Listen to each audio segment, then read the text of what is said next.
Bienvenidos a Fuera de Stock, el podcast para los que queréis ir un paso más allá en el mundo de e-commerce y ventas online. Muy buenas, ¿qué tal? Bienvenido, bienvenida a Fuera de Stock.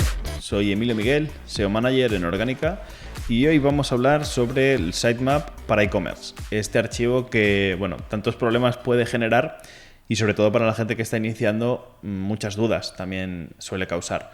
Junto con el robots.txt y el sitemap a veces hay determinadas confusiones.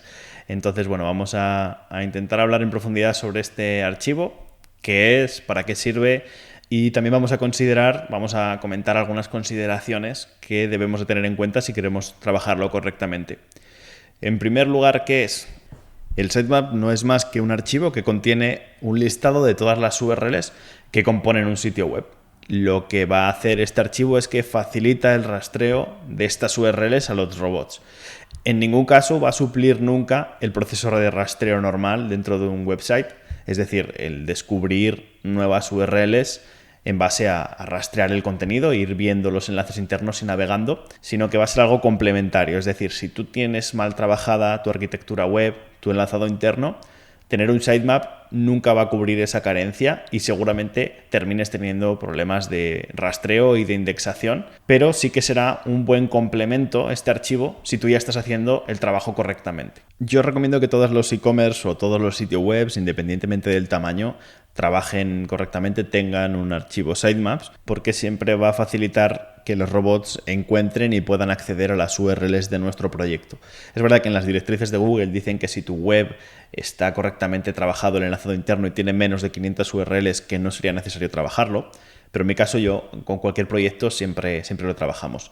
Sobre todo en proyectos grandes es cuando más peso va a coger, ya que con la cola normal de rastreo de Google puede que determinados contenidos no los vea. Por ejemplo, en el caso de un e-commerce que esté subiendo 100 referencias diarias, quizá si las subimos a determinadas categorías no las rastree y no pueda ver esos productos. Por lo tanto, si los estamos subiendo al sitemap, sí que lo va a rastrear de esta forma. Además, otra ventaja de trabajar este archivo es que en el índice de cobertura de Search Console nos va a abarcar ciertos errores o nos va a dar ciertas pistas de cosas que se pueden estar trabajando de forma incorrecta, o puede indicarnos que se han rastreado determinadas URLs y no se han indexado, puede darnos también URLs que no se han rastreado. En definitiva, nos va a dar información al trabajar este archivo que va a ser útil para poder tomar decisiones y o bien corregir errores o bien realizar algunas implementaciones que favorezcan a nuestro proyecto. Consideraciones que tenemos que tener en cuenta son varias. En primer lugar, el límite que nos marca Google a la hora de trabajar este archivo. Su límite serían o bien 50.000 URLs por cada sitemap o bien 50 megas de peso.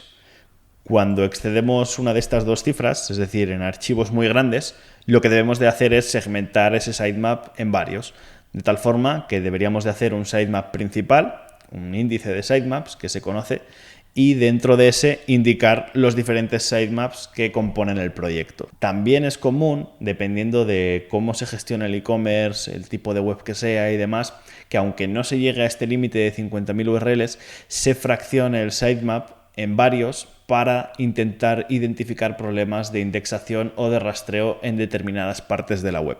Los casos más comunes en los que se suele realizar esto suele ser o bien para separar la parte de la tienda, la parte transaccional de la parte del blog, y así detectar si en la tienda estamos teniendo algún problema de rastreo, o bien hacerlo por diferentes categorías. De esta forma podemos detectar algún clúster de nuestra web que pueda estar teniendo problemas.